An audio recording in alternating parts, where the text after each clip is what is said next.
Assalamualaikum warahmatullahi wabarakatuh.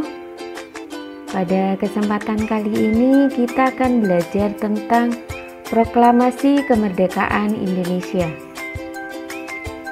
Proklamasi kemerdekaan menjadi tonggak sejarah bagi perjuangan bangsa Indonesia. Meskipun terdiri atas suku yang berbeda, rakyat Indonesia bersatu dalam memproklamirkan kemerdekaan negara Indonesia. Setiap tanggal 17 Agustus, rakyat Indonesia selalu mendengar petugas upacara membacakan teks proklamasi. Sebagian rakyat juga bisa mendengarnya dari radio atau dari tempat lain. Teks proklamasi yang dibacakan memiliki sejarah bagi bangsa Indonesia.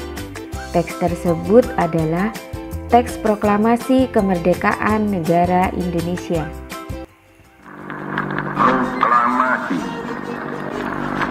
Kami, bangsa Indonesia, dengan ini menyatakan kemerdekaan Indonesia.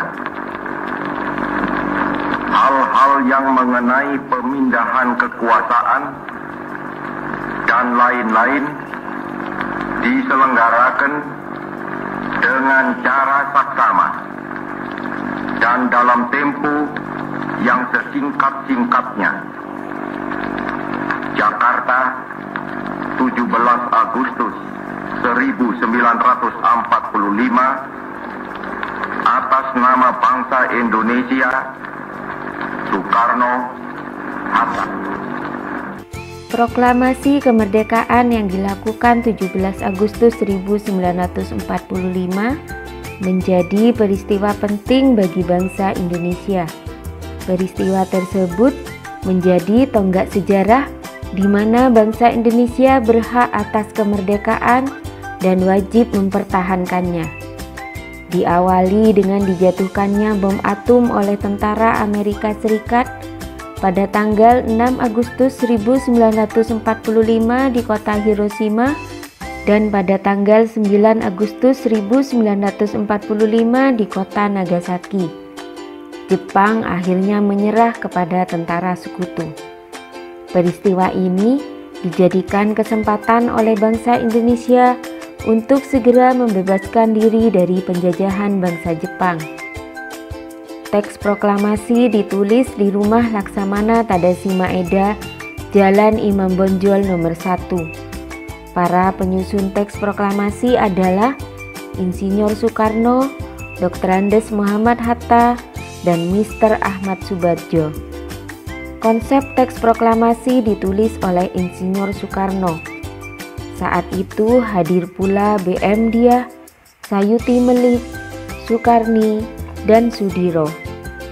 Sukarni mengusulkan agar yang menandatangani teks proklamasi itu adalah Insinyur Soekarno dan Dr. Andes Muhammad Hatta atas nama bangsa Indonesia.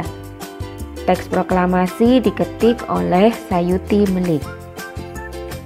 Pagi harinya, 17 Agustus 1945, di kediaman Soekarno, Jalan Pegangsaan Timur nomor 56, telah hadir antara lain Suwirjo, Wilopo, Gafar Pringgodikdo, Tabrani, dan Trimurti. Acara dimulai pada pukul 10 dengan pembacaan proklamasi oleh Soekarno dan disambung pidato singkat tanpa teks. Kemudian, bendera merah putih yang telah dijahit oleh Ibu Fatmawati dikibarkan. Berikut adalah para pejuang bangsa yang telah berjasa terhadap kemerdekaan negara Indonesia. Insinyur Soekarno. Insinyur Soekarno merupakan salah satu orang yang berjasa dalam mendirikan negara Republik Indonesia sebagai negara berdaulat. Bung Karno lahir di Blitar, Jawa Timur pada tanggal 6 Juni 1901 dan wafat di Jakarta pada tanggal 21 Juni 1970. Bung Karno menyusun konsep teks proklamasi di Rumah Laksamana Tadashi Maeda, bersama Bung Hatta dan Mr. Ahmad Soebardjo. Beliau kemudian menandatangani teks proklamasi atas nama bangsa Indonesia bersama Bung Hatta. Bung Karno membacakan teks proklamasi kemerdekaan Indonesia di kediamannya di Jalan Pegangsaan Timur nomor 56 Jakarta. Beliau kemudian diangkat menjadi Bapak Presiden pertama Indonesia. Dr. Andes Haji Muhammad Hatta. Dr. Andes Haji Muhammad Hatta atau Bung Hatta lahir di Bukit Tinggi, Sumatera Barat pada tanggal 12 Agustus 1902. Beliau wafat di Jakarta pada tanggal 14 Maret 1980. Bung Hatta menyusun konsep teks proklamasi bersama Bung Karno dan Mr. Ahmad Soebardjo. Beliau ikut menandatangani teks proklamasi atas nama bangsa Indonesia bersama Bung Karno. Muhammad Hatta adalah Wakil Presiden pertama Indonesia.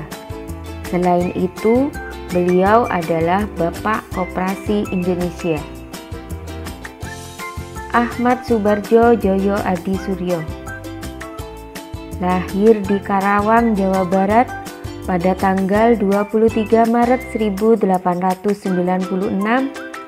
dan wafat pada tanggal 15 Desember 1978 pada umur 82 tahun. Beliau adalah Menteri Luar Negeri Indonesia yang pertama. Ahmad Soebardjo merupakan salah seorang tokoh dari golongan tua yang berperan dalam mempersiapkan proklamasi kemerdekaan Indonesia. Ahmad Soebardjo ikut menyusun konsep teks proklamasi di Rumah Laksamana Tadasi Maeda bersama Bung Karno dan Bung Hatta. Laksamana Tadasi Maeda lahir di Kagoshima, Jepang pada tanggal 3 Maret 1898 dan wafat pada tanggal 13 Desember 1977. Beliau adalah seorang perwira tinggi Angkatan Laut Kekaisaran Jepang. Beliau membantu persiapan konsep teks proklamasi kemerdekaan dengan mempersilakan rumahnya digunakan untuk kegiatan yang sangat penting.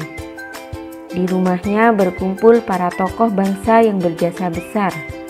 Walaupun beliau orang Jepang, beliau rela membantu Indonesia karena simpati terhadap rakyat Indonesia. Soekarni Kartodiwirjo. Soekarni lahir di Blitar, Jawa Timur pada tanggal 14 Juli 1916.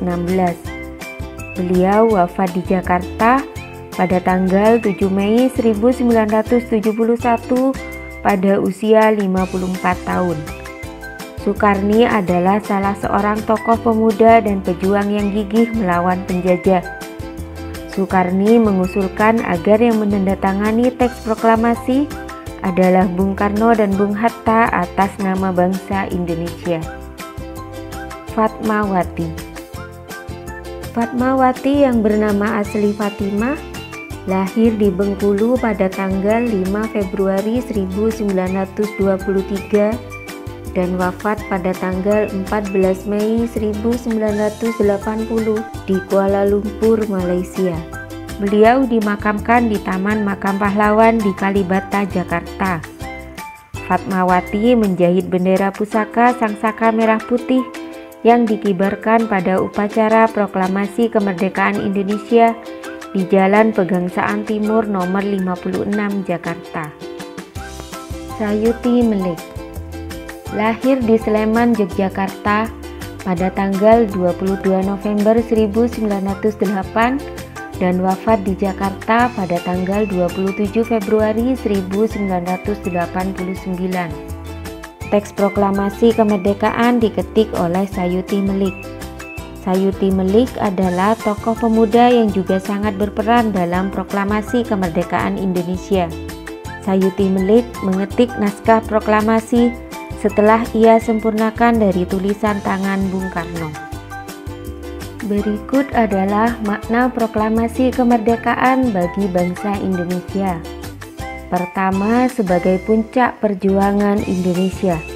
Bangsa Indonesia telah dijajah selama bertahun-tahun oleh negara-negara Eropa sampai Jepang. Penduduk dengan latar belakang yang berbeda bersatu untuk melawan penjajah. Proklamasi kemerdekaan merupakan hasil dari perjuangan para pahlawan.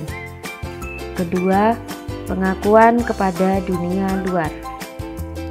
Dengan membacakan teks proklamasi, Indonesia mengumumkan kepada dunia luar bahwa Indonesia adalah negara yang merdeka. Pengakuan ini disebut dengan de facto. Setelah pengakuan de facto akan muncul pengakuan de jure.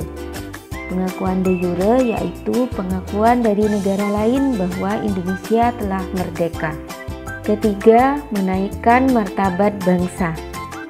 Pembacaan teks proklamasi memberikan pesan kepada negara lain bahwa Indonesia adalah negara yang bebas dari penjajahan, negara yang memiliki martabat, dan negara yang mandiri. Keempat, perjuangan sebagai negara baru. Indonesia adalah negara yang dibangun oleh rakyat dan untuk rakyat. Negara Indonesia adalah negara yang mandiri yang tidak tergantung kepada negara lain. Kelima, tonggak sejarah negara Indonesia. Pembacaan teks proklamasi merupakan awal dari masa kemerdekaan Indonesia yang terbebas dari belenggu penjajahan. Demikianlah pembelajaran kita tentang proklamasi kemerdekaan Indonesia. Terima kasih. Wassalamualaikum warahmatullahi wabarakatuh.